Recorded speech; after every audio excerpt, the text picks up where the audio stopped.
Pongámonos en contexto. Ya hemos avanzado el tema con los representantes del Consejo de los 24 electores incas, pasando una rápida revisión de lo que fueron los 12 reinos aymaras, lo que fue las culturas pre-incas, el incanato. Hemos pasado ya con la gente valiosísima de cultura peruana, lo tenemos a don Daniel Neira y a don Lucas del Águila, con todo lo que nos han explicado de lo que significó la independencia y básicamente lo que significaron las batallas de Junín y Ayacucho. Nos contextualizamos en una línea histórica. Estamos en el 9 de diciembre de 1824, batalla de Ayacucho. Se firma el tratado denominado Capitulación de Ayacucho, en el cual el jefe de Estado Mayor realista, Canterac, y el general Sucre, al concluir la batalla, toman decisiones para ya finalizar, ahí sí hablamos ya de finalizar el virreinato en el Perú. Estamos en una situación totalmente gaseosa, porque por un lado había una estructura de virreinato que se mantenía en algunos lugares y en otros lugares estaba ya gestando un tema de la nueva República Peruana. Con esta decisión que se toma en la capitulación de Ayacucho, definitivamente España se va. El virrey La Serna deja de ejercer funciones, muere el virreinato y podemos decir a partir de ahí creo que recién somos totalmente independientes. Las consecuencias de esto, por favor, los dejo ampliamente para su exposición. Mil disculpas por la demora. Gracias. Bueno, para hacer la, esto más rápido, dado el tiempo, debo indicar de que evidentemente no existió la cohesión de la población, ¿no? Posteriormente a la batalla de Ayacucho encontramos rasgos, algunos hechos que podrían significar que era la adhesión total al virreinato, como muchos sostienen, o el rechazo a la independencia. Flores Galindo aporta que en el Valle del Mantaro era frecuente los saqueos y ataques y robos de ganado, de pertrechos y una serie de cosas. ¿Ok? Y que los indios del Mantaro básicamente invocaban al Inca. Por otro lado, tenemos información de los indios iquichanos, que hay opinólogos que dicen que eran a favor del rey de España, pero si vemos la historia de los iquichanos, ¿no? Ellos capturan a Tupac Amaru, uno. Segundo, luchan contra Mateo Pumacahua. Y tercero, están en contra de las batallas de los combatientes a favor de la independencia, el ejército libertador. Sin embargo, Cecilia Méndez, una historiadora, aporta algo muy importante. No existe registro de un pueblo o localidad llamada Iquilla. ¿Ok? Otros investigadores también lo que hacen es decir que sí, se les menciona, pero ellos tenían una forma de actuar en función a sus intereses, a su propia cultura.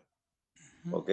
Entonces tenemos, en estos dos puntos que acabo de mencionar, tenemos grupos guerrilleros antagónicos a la independencia porque les iban a quitar su propiedad. El modelo planteado para lo que era la futura república o la república temprana era quitarles sus tierras. ¿Ok? El individualismo en teoría era lo que se iba a plantear. ¿De acuerdo? Claro. Entonces, ahí tenemos que no está claro lo que existe. Las élites limeñas seguían discutiendo en qué modelo a seguir, si un monárquico constitucional, que lo conocemos ahora, en ese momento no se conocía así, o una república muy afrancesada, que era lo que querían implantar, ¿no? Al respecto podemos tomar los estudios que ha hecho Lynch, que ha hecho el mismo Flores Galindo y Heraclio Bonilla, ¿ok? Sin embargo, existe algo muy importante. Eso trajo repercusiones. La capitulación de Ayacucho, la mal llamada capitulación de Ayacucho, trajo repercusiones hasta en la misma Europa. Y para ello yo quiero cederle la palabra a Lucas del Águila para que pueda explicar lo ocurrido con los ayacuchos, porque a los generales que participan en la batalla de Ayacucho por parte del bando virreinal se le denomina en adelante los ayacuchos. Lucas, por favor. Gracias por la introducción, Daniel. Bueno, si bien es cierto el término Ayacucho tiene esta connotación específica para los que pelearon en la batalla de Ayacucho, eventualmente el término termina refiriéndose a prácticamente todos los oficiales españoles o incluso españoles americanos que tras la derrota deciden no quedarse porque hay una oferta que se les hace y que de hecho está en la capitulación, que es el que se puedan quedar en el Perú manteniendo su grado, manteniendo el rango militar que tenían, simplemente que ahora en el ejército republicano. Un gran número, pues, rechaza esta oferta y pide más bien el salvoconducto para regresarse a España.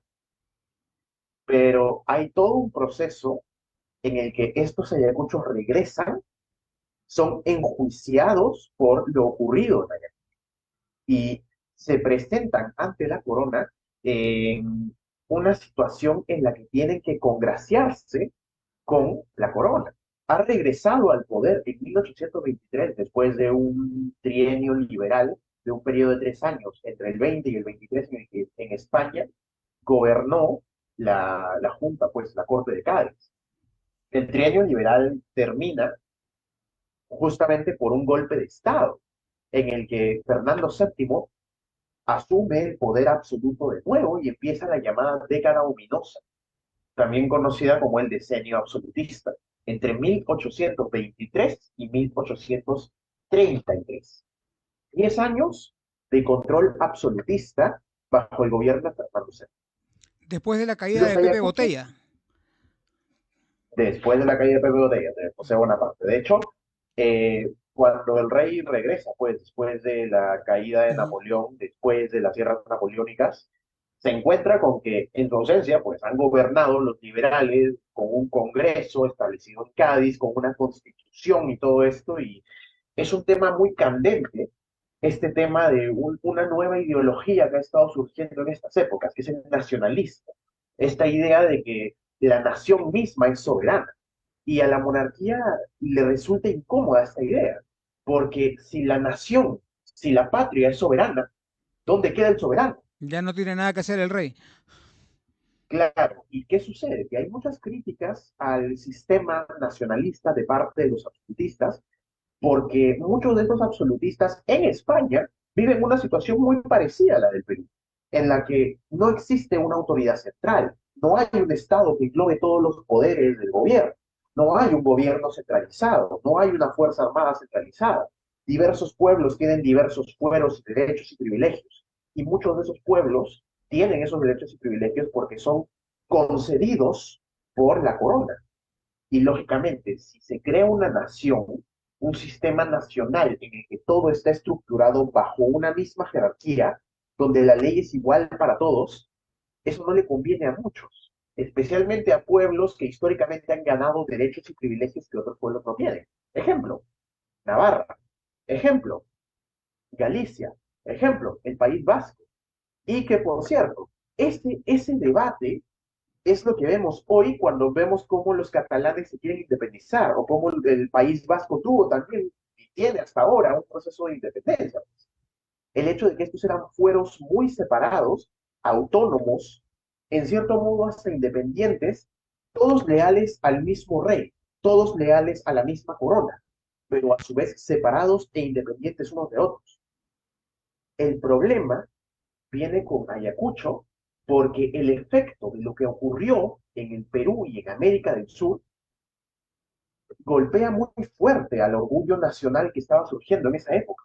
Muchos de los oficiales que habían peleado en Ayacucho habían también peleado en España, habían peleado en Bailén contra las tropas de Napoleón, habían estado en todo lo que había ocurrido desde 1808, habían estado en el levantamiento del 2 de mayo de Madrid, y muchos de ellos se habían inspirado en estos eventos, en todo lo que había ocurrido en la lucha popular contra Napoleón, contra el invasor extranjero francés, y eso les había despertado cierto sentir nacionalista, Nacionalista, claro. esta idea de que la patria no es el rey, la patria es España, nosotros no estamos luchando por otra cosa que no es España, y vamos a defender España del extranjero. Cuando ocurre la independencia del Perú, muchos de estos oficiales se desilusionan mucho con esta idea y piensan el Perú que es tan diverso, con tantos fueros, donde cada quien tira agua para su molino, donde los indios de tal pueblo pelean por su curaca y no por el rey, donde tal pueblo tiene tal cabildo que tiene tales fueros y derechos y no los quieren perder. Esto les despierta esta duda. Y en cierto modo, esa es la crítica que hacen cuando llegan al poder en el Perú en el pronunciamiento de Azcapotzalco, cuando el virrey La Serna, que hasta entonces era el general José de la Serna, hace un golpe de Estado en el que saca del poder al entonces virrey Joaquín de la Pezuela.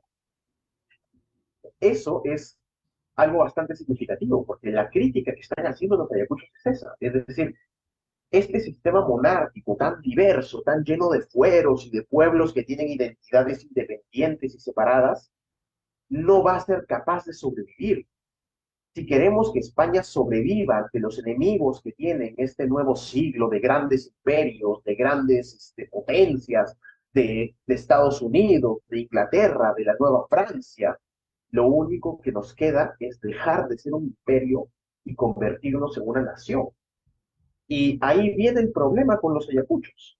El decenio absolutista es en realidad bastante moderado.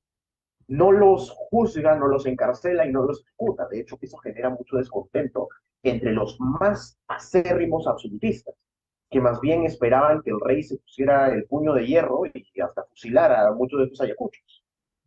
No lo hace. Algunos aseguran que eso fue más que nada porque el rey, o sea, Fernando, fue convencido por la reina, por Cristina de Borbón, de tener una aproximación un poco más moderada con él, porque el otro sector estaba encabezado por su hermano menor, Carlos María Isidro de Borbón. Carlos Isidro de Borbón era un acérrimo y ferviente absolutista, y era quien trataba de presionar a su hermano, Fernando, para que se ponga el puño de hierro, ejecute si es necesario a los ayacuchos y a todos los demás nacionalistas y liberales, y reinstaure todos los poderes del rey. Pero ocurre algo muy importante. El rey no tiene hijos. Llegó a tener en 1831 una hija pequeña, no tiene herederos, todos saben que él ya está envejeciendo y está delicado de salud. ¿Qué alternativa van a tener cuando él fallezca? Y ahí es donde ocurre algo. Todos los más acérrimos absolutistas y muchos de esos sectores regionales, como catalanes, vascos, gallegos, empiezan a ver una alternativa en Carlos, en un posible heredero al trono que reinstaure este sistema absolutista y que reconozca los fueros y la autonomía de estos poderes regionales. Y ese bando es el que se convierte en lo que hasta hoy llamamos carlista. Y empieza en 1833 la llamada Guerra Carlista, en la que después de que en 1833 fallece finalmente Fernando VII, los liberales y sobre todo los ayacuchos pactan con la viuda Cristina de Borbón para instaurar un gobierno liberal, cuasi democrático, con un congreso, las Cortes Nacionales, un gobierno nacionalista y prácticamente desmantela el imperio español. El imperio español no fue destruido por enemigos externos, fue desmantelado por el propio gobierno español, que en 1833 deciden, ¿saben qué? Este sistema de fueros, este sistema de autoridades y de identidades regionales, locales, ya no sirve, necesitamos algo fuerte, necesitamos una identidad nacional única y hegemónica y convertirnos en una nación soberana y toman toda una serie de medidas. Desmantelar los fueros locales, desmantelar los virreinatos, eliminar el cargo de virrey, eliminar los reinos, porque hasta entonces España no era un solo rey, era en realidad la corona de Castilla, León, Galicia, Navarra, Aragón, todo eso disuelto en el año 33, cuando se declara la creación de la única corona española, que ya no es una corona monarca per se, sino una corona nacional. Se destituye a los virreyes, se destituye a las autoridades indígenas en lo que quedaba, como el Caribe español, como Filipinas, y en su lugar se crean provincias y gobernaciones. Ya no hay autoridades indígenas, ahora son gobernadores elegidos en Madrid, ahora son autoridades de un gobierno central, el ejército reformado, y pues la población se resiste. Muchos grupos se unen a Carlos, quien escapa al norte hacia Galicia, y forma una resistencia con ejércitos que tienen el apoyo de otras potencias europeas, especialmente las potencias absolutistas como Prusia, como Rusia, la Santa Alianza, los Habsburgo en Austria, y empieza la guerra carlista. ¿Y quién comanda al otro bando? ¿Quién comanda al bando isabelino, a los liberales? Los ayacuchos. José Ramón Rodil, el mismo que resistió en el Real Felipe hasta 1826. En 1833, él tenía las órdenes de capturar o matar a Carlos, de evitar que el heredero del trono tome el trono y de mantener el orden nacional español. Lo nombran comandante de los ejércitos del norte y marcha con un ejército a Navarra, acompañado por quiénes? Por Valentín Ferraz, uno de los comandantes de caballería que estuvo en la batalla de Torata, Jerónimo Valdés, la llegada y estratega del ejército realista durante las campañas que escuchó, Baldomero Espartero, otro comandante presente en las campañas de Talón y de puertos intermedios. Prácticamente de casi todos los ayacuchos, los únicos que se quedan en el bando absolutista son Monet y para de contar, porque en realidad la gran mayoría de ellos, más bien buscando el reivindicar este sentido nacional, el convertir a España en un Estado-nación moderna, se unen al bando liberal isabelino y combaten a los carlistas. Y finalmente, este último nombre que mencioné, de Baldomero Espartero, es bastante importante, porque Baldomero Espartero, comandante durante las batallas de Torata y de Moquegua, que estuvo preso como prisionero de guerra en el Perú hasta el 27, eventualmente él se convierte en regente de España, en una movida bastante, podríamos decir, bastante turbia en términos políticos, porque termina siendo en contra de quien lo había puesto en el cargo en primer lugar, contra la propia María Cristina de Borbón, la viuda de Fernando. Prácticamente le cerrucha el piso en una jugada política bastante autoritaria, con apoyo del ejército, después de él haber sido responsable de la victoria contra los carlistas. En 1842 toma casi por la fuerza, en una especie de autogolpe de Estado, el poder y se declara a sí mismo regente de España. Todo esto mientras que la reina que ha sido pues colocada en el trono, era una niña. Isabel II asciende al trono a los 2 años. Y asciende al trono a los 2 años justamente con esa intención, por el hecho de que se sabe que no va a gobernar. ¿Quién está gobernando? El nuevo gobierno nacionalista. Por eso Ayacucho es tan importante. Ayacucho es un suceso que golpea tanto en los nacionalistas españoles, les demuestra cómo este sistema tan plural, tan diverso, tan, podríamos decir, hasta muy multicultural, multinacional que existía en la España imperial, en cierto modo, al menos según su interpretación, eso les jugó en contra. Evitó que hubiera una identidad cohesionada y unida que permitiera defenderse contra la independencia, que permitiera mantener la unidad del imperio.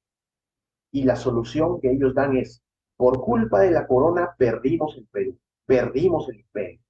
Lo único que nos queda es dejar de ser un imperio y convertirnos en una patria, en una nación. Este es el legado de los europeos. Porque la España que hoy existe no nace ni con la Reconquista, ni con los reyes católicos, ni con el imperio. Nace en 1833 con el accionar de los años. Muy interesante.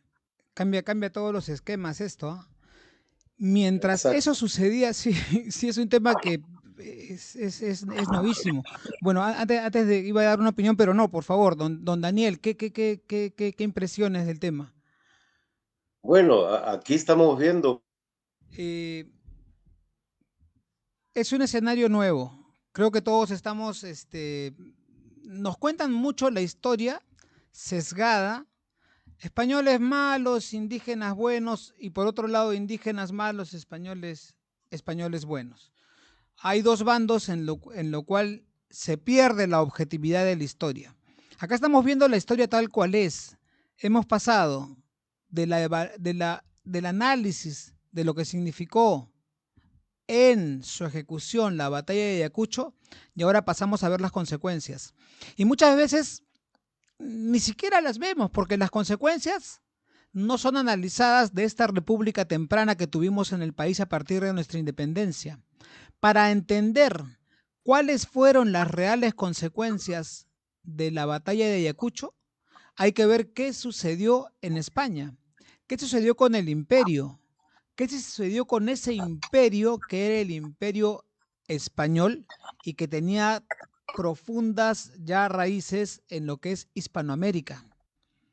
Si sabemos qué pasó con la cabeza de lo que resultó ser el virreinato y cómo fue aplastada esa cabeza, cómo se pierde el concepto monárquico, cómo se pierde el concepto absolutista que era el que reinaba, recién podremos entender cuál es la situación también del por qué nuestro país también estaba tan convulso, tan confuso, porque así como en España habían liberales y monárquicos, acá en el Perú la cosa no era muy diferente.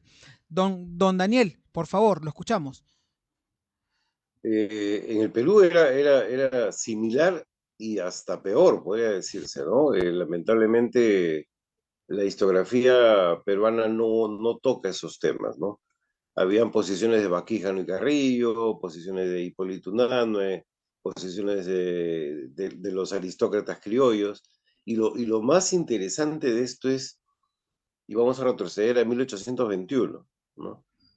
Basil Hall, el capitán de la Armada Británica, Sir Basil Hall, que es testigo presencial de la independencia del Perú con San Martín, y es más, entrevista a San Martín, ¿ok? Un journal donde él plantea todo eso. Él estuvo en la reunión del Cabildo No con estamos compartiendo pantalla. Ya. Perdón. con el Marqués de Montemira, con el Marqués de Montemira, y era el mariscal de Zárate, ¿no? Aristócrata criollo que había peleado en Europa a favor del rey. Él, Basil Hall dice, no había más de 20 personas en el cabildo y nadie tomaba decisiones. Tenían miedo la ¿De qué representación. representación se puede hablar, no? Exacto, ¿no? Exacto. Tenían miedo de las represalias de Bernardo de Monteagudo. Entonces, ellos invocaban, bueno, firmemos. Y hay un Bernardo de hecho curioso. Monteagudo, perdón, trabajó tanto con San Martín como con Bolívar, ¿no? Como Regresa con consejero. Bolívar, muy asesinado en el Perú, ¿no? Lo matan a Sí, Monteagudo acá. claro. Donde está ahora el Teatro Colón, en el centro de Lima, ¿ok? Y la Plaza San Martín, eso era un hospital, ¿ok? Y ahí en esa esquina de lo que es la Avenida La Colmena, con Belén, o con el Girón de la Unión, ahí es donde lo apuñalan a Bernardo de Monteagudo, ¿no? Porque Bernardo de Monteagudo, ¿qué es lo que hizo? Aquel que no estaba con la independencia, le quitaba sus propiedades, lo expoliaba y lo expulsaba del país.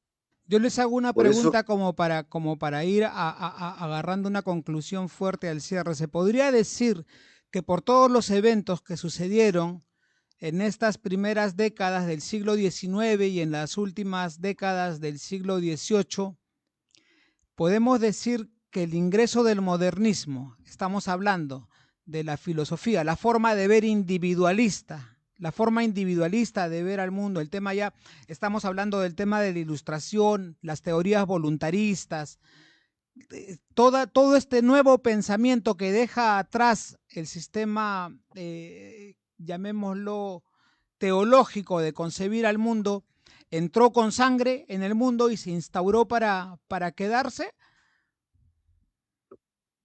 a ver, filosóficamente era aceptable.